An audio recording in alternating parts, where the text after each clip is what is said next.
Before you adopt from an ethical breeder, make sure you watch this video because I am going to give you all the things you need to know before adopting from an ethical breeder. This, everyone, is my little chunky man that I am keeping. Oh, he's holding on to me so tight. This is the little man I'm keeping from Coffee and Benty's litter. He is a little boy. He is so beautiful. His coat is like a marbled coat, as you can see. I need name ideas for him. I do not know what to name him, but I really wanted to stay within the coffee theme that we have here at Happy Hamster. Say bye to YouTube. Bye, YouTube. So, when you are wanting to adopt from an ethical breeder, there's a couple things I recommend you do. I think the first thing and the easiest thing to kind of weed things out to decide if you need to continue to go down this path of vetting if they're an ethical breeder or not is check the CHA's website. So this is the California Hamster Association,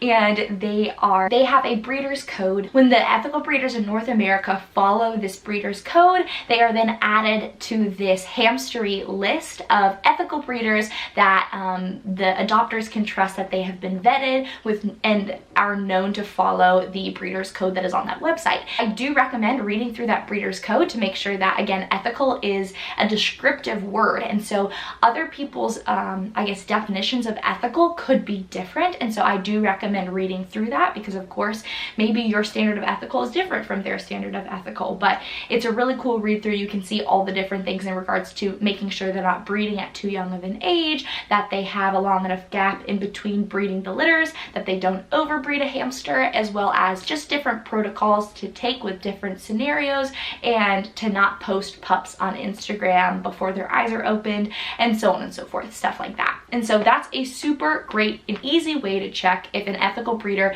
is in fact an ethical breeder or is just throwing ethical on the front of their hamster's name. Now, number two, let's say that ethical breeder that you're wanting to adopt from does not appear on the CHA's website. Now, that was me for a while. For a while, I started becoming an ethical hamstery and I was new, and so I was not on the ethical breeders list, but that didn't discount the fact that I was an ethical breeder. So, in that case, I recommend doing some research. Find out who they are, not like literally like on Tabitha, like you don't have to figure out that, but like find out who they are and like what they stand for. So, why are they breeding? It should sound something like they are breeding to improve the temperament, which is like, think of it as the personality, the way someone acts. You want the hamster to be kind and loving, affectionate, friendly, right? So the temperament, wanting to improve the temperament and the health of the hamster. Those are the biggest two things we always as ethical breeders want to be improving the species. So check what they're about, check what their goal is. If they're only focused on the colorings of a hamster, that can be a dangerous thing. Can you guys hear that? The pups must be fighting with the mom, not in a bad way, but like a mom feed me type of way. When they get older and like bigger and their eyes are open, they're like more vocal with the mom, and it's so funny. Like the other day, one of the pups was like, it looked like they were kissing Pebble, like literally like the pup's mouth was to Pebble's mouth. I don't know why, like if she was trying to eat food from it, but this is the second time I've seen that happen, and the pup was like this at the mom's mouth, and I was just like, so funny. Pebble was just putting up with it. She's such a good mom, such a good baby. But anyways, continuing on. The third thing you want to look into is that, oh, I remember I was talking about colors. You want to make sure they're not just breeding for colors, because yes, here breeding at Happy Hamstery, there are certain colors that are recessive and so they're not as common, but my goal isn't to just create, oh, you're a train. Squeaking hamsters and a train. We just love all these noises. But my goal is not to just create hamsters that have a rare coloring. I want to make sure that I'm creating hamsters that are a friendly pet, that help give hamsters a better name, that improve the species here in the US, because we don't have enough. The percentage of healthy hamsters in comparison to hamsters that are not healthy is a drastic scale. So we want to keep upping the healthy hamsters and lowering the unhealthy statistic.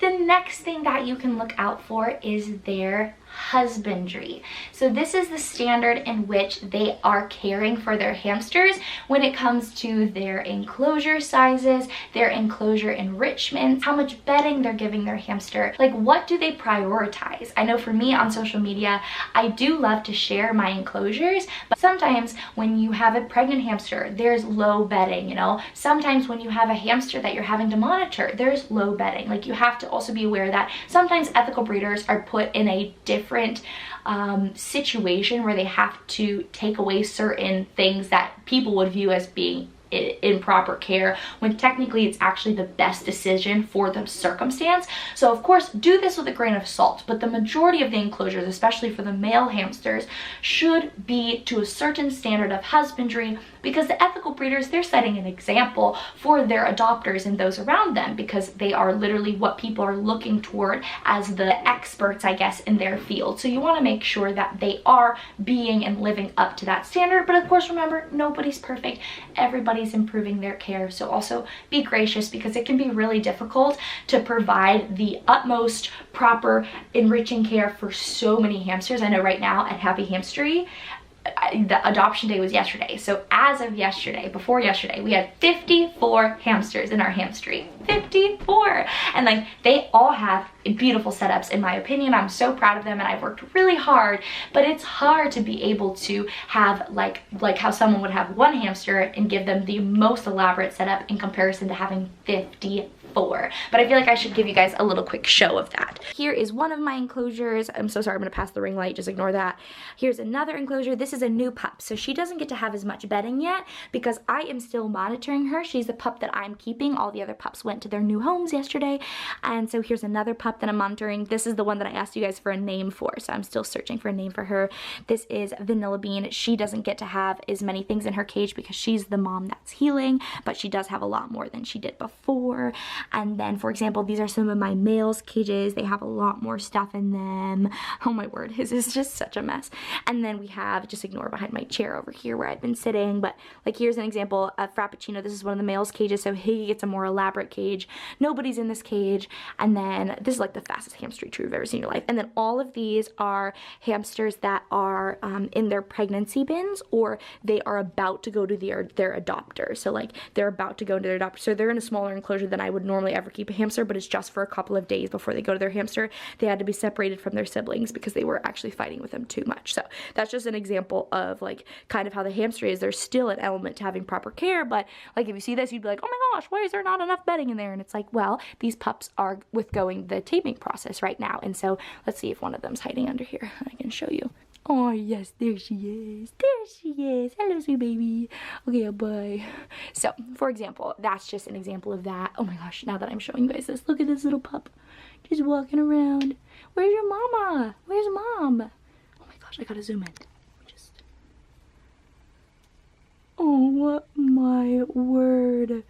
That is the cutest thing I've ever seen in my entire life. Ah, it's so cute. She's eating one of the birch leaves. Oh. The fourth, I think this is also a super important thing that's super easy to kind of vet someone really fast.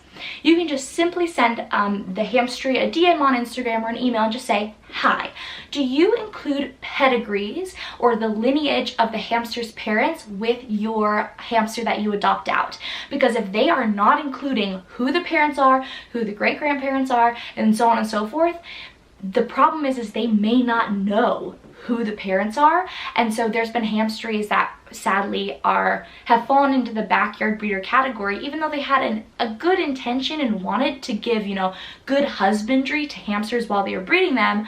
They still fell short in the category of they were breeding rescue hamsters, or they were just breeding hamsters they got from the pet store. And it's like, you can't just put any male and female hamster together of the same species and breed them and then call it ethical breeding. You want to make sure that you're breeding the top animal, right? It's like the animal kingdom where the certain animals will fight, and you know that the most strongest male and the most beautiful fertile female wins in the end. And it's like, this actually keeps the species alive. It betters the species. And it's the same way when it comes to ethical breeding. I'm responsible for the male and female that I put together. Like, I'm choosing it. I'm putting them in the same bin to breed. And so you want to make sure that there is a pedigree included with every hamster that you adopt when you're adopting ethically. So I hope this video was super informative, and I hope that you learned so much. If you are interested in adopting from Happy Hamstery, I'll have the link down below, and you can visit our adoption process and see all the details. We do have quite a few hamsters that have been born here because it's springtime,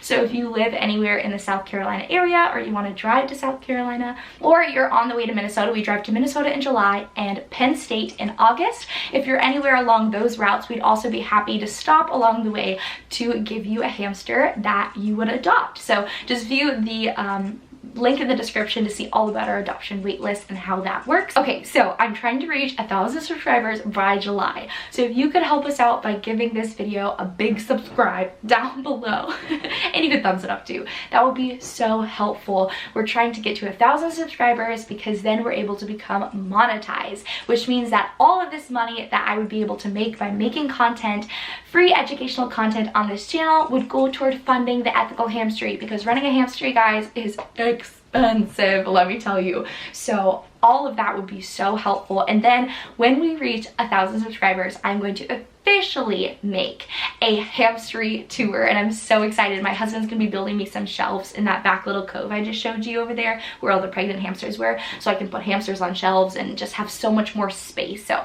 I can't wait, but my camera's about to die, so I will see you guys maybe in this video over here that tells you 10 fun facts about winter white hamsters. So I'll maybe see you over there.